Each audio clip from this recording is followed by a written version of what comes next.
DTGers, apa jadinya ya kalau mobil operasional tambang kita pakai buat road trip? Kalau kalian penasaran, simak ototes kali ini karena kita akan membahas Isuzu All New D-Max 1,9.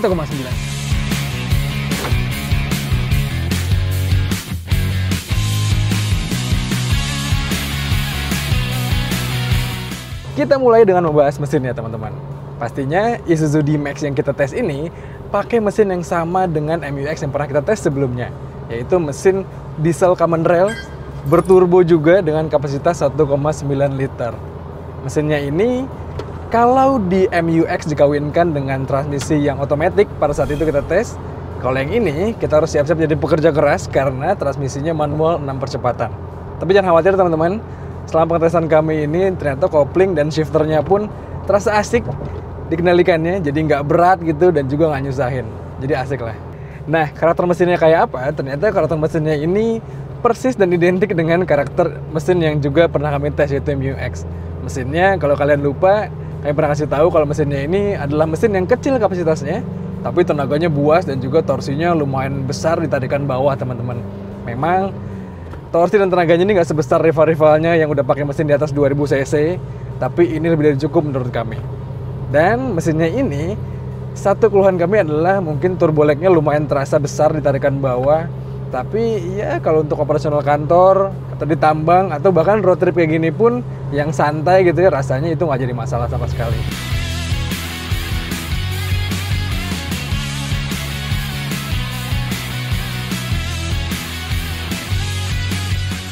Terus yang asik lagi teman-teman, mesinnya ini adalah mesin yang cukup efisien. Kalau ngomongin irit sih, kami tes mobil ini dengan metode full to full dari Jakarta ke Salatiga lalu ke Semarang, teman-teman. Kami jalan sejauh 520,3 km dengan kecepatan rata-rata sekitar 72 km per jam. Tangki kami isi full dari Jakarta dan sampai Semarang kami isi lagi sampai full. Ternyata butuh diesel sebanyak 33,11 liter. Artinya konsumsi BBM rata-rata dari Isuzu D-Max ini dapat di angka 15,7 km per liter. Jelas angka segitu irit teman-teman, apalagi mobil ini adalah mobil double cabin pick up gitu ya, yang bobotnya 2,8 ton teman-teman. Dan dengan karakter berkendara kita yang dinamis, terus juga banyak jalan menanjak, menurut kami angka segitu luar biasa oke lah. Jadi untuk dipakai road trip, nggak bikin kantong boncos.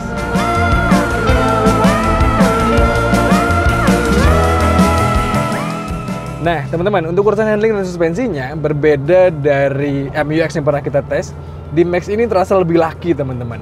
Pertama karena dimensinya panjang, dimensinya lebih dari 5 meter, teman-teman, dan juga turning radiusnya atau radius putarnya jauh lebih besar. Jadi mobil ini memang agak kurang pas kalau kita pakai di jalanan yang padat perkotaan. Muter balik tuh ya harus berkali-kali lah mungkin ya. Dan mobil ini juga punya karakter handling yang steeringnya ini khas leather frame yang nggak terlalu direct. Tapi kalau kalian emang suka karakternya, ya rasanya it's fine gitu ya. Terus kalau kita ngomongin suspensinya teman-teman, ini sih ya kalian harus tahu ya, mobil ini mobil di-cab, mobil angkutan barang. Jadi karakter suspensinya itu lumayan medium ke keras, cenderung kaku teman-teman. Jadi kalau kita pakai di jalan tol kayak gini yang bergelombang gitu ya teman-teman, terus kalau agak ada jalan yang mungkin cor-coran gitu, rasanya sih jadi agak kurang menyenangkan ke kabinnya. Tapi lagi-lagi suspensi kayak gitu tuh memang pas banget untuk mobil-mobil pekerja keras yang untuk ngangkut barang banyak di belakang sana.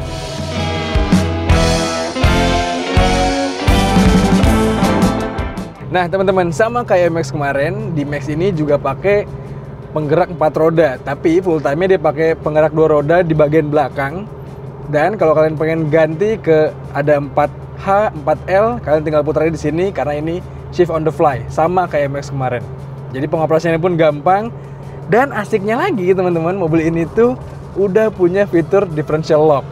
Jadi kalau kalian masuk ke genangan lumpur atau ke medan yang susah ditaklukkan, pastinya tinggal diganti ban tahu aja, mobil ini auto nggak akan nyangkut. Tapi karena ini pengetesan kita road trip, dan ini mobilnya dalam kondisi pakai ban aspal, jadi kita nggak ada pengetesan yang off-road.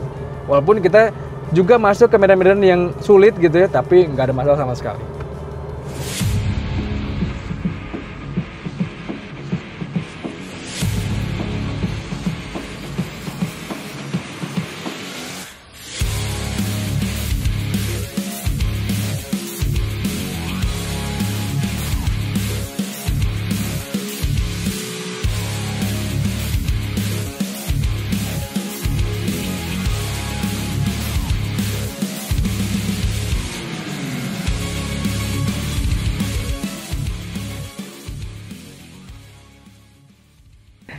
Lanjut teman-teman, kita bahas impresi duduk di belakangnya. Namanya double cabin, pastinya kabin belakang ini bukanlah posisi terbaik nih.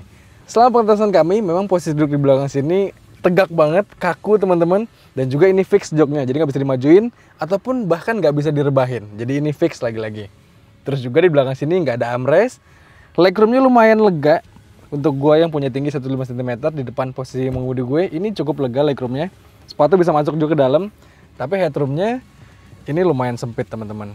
Terus di belakang sini untuk kenyamanan lainnya, paling hanya ada USB port yang bisa bikin berantem ya. Karena bertiga cuma satu lubangnya nih. Terus banyak penyimpanan lainnya. Dan yang menarik, D-Max ini dibekali dengan headrest 3 buah teman-teman. Jadi di tengah sini juga dapat headrest. Dan pastinya lebih aman.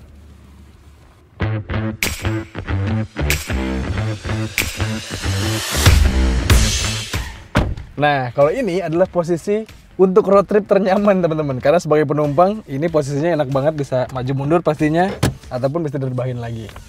Terus kalau kita di sini kita ngomongin sekarang fiturnya. Tadi kan gue udah ngomongin fitur 4WD-nya yang lumayan oke buat kelasnya. Tapi sekarang kita ngomongin fitur hiburannya teman-teman. D-Max ini udah dibekali dengan layar head unit yang touchscreen layaknya punya MU-X kemarin. Udah dilengkapi juga dengan Apple CarPlay, Android Auto, tapi sayang USB-nya masih disimpan di sini nih, terpisah.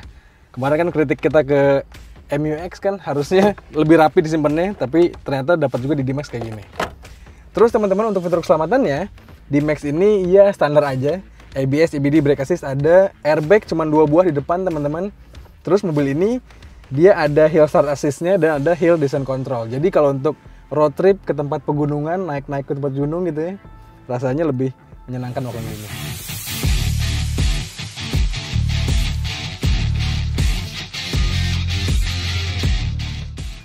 Terakhir teman-teman, kita bahas untuk urusan akomodasi dan juga desainnya tipis-tipis. Mobil ini namanya double cabin, pastinya akomodasinya bisa muat banyak banget teman-teman. Terus juga kalau kalian road trip kayak kita sekarang ini, pulang bawa oleh-oleh apapun bisa masuk sini, tapi untuk amannya pastinya harus ditutup atau dikasih tali lah. Terus teman-teman, kalau kita ngomongin desainnya, dari belakang sini adalah bagian yang gue suka banget nih. Karena tampilan belakangnya agak nggak biasa aja, karena cakep gitu model stop lampnya, ada LED juga, jadi kalau malam ini kelihatan nyala gitu, cakep lah. Terus juga di sini ada kamera mundur yang disimpan rapi banget di sini nih, barengan sama handle pembukaan bagasinya. Wow, ini bagasinya kebuka. Jadi dengan ada kamera di sini, kalau kita mundur jadinya lebih aman pastinya. Nah, kalau dari samping teman-teman, perbedaannya antara D-Max dan MU-X pastinya banyak ya. Tapi yang paling kita senangin untuk dipakai harian road trip kayak gini adalah mobil ini dibekali dengan footstep nih. Jadi kalau mau naik, tinggal kaki naik ke footstep, tangan pegang ke handrestnya, naik lebih aman. Jadi untuk anak ataupun istri, pastinya lebih seneng di D-Max ini. Lalu kalau dari depan teman-teman, ini adalah bahasa desain terbarunya Isuzu yang kekinian teman-teman untuk MU-X atau D-Max. Auranya kayak gini, sangar banget, grillnya besar, headlampnya belok teman-teman walaupun masih pakai bola halogen biasa. Terus yang menyenangkan, di sini dibekali juga dengan fog lamp. Jadi selain ini enak dipakai di tambang, untuk road trip malam-malam pun lewat kabut rasanya menyenangkan juga.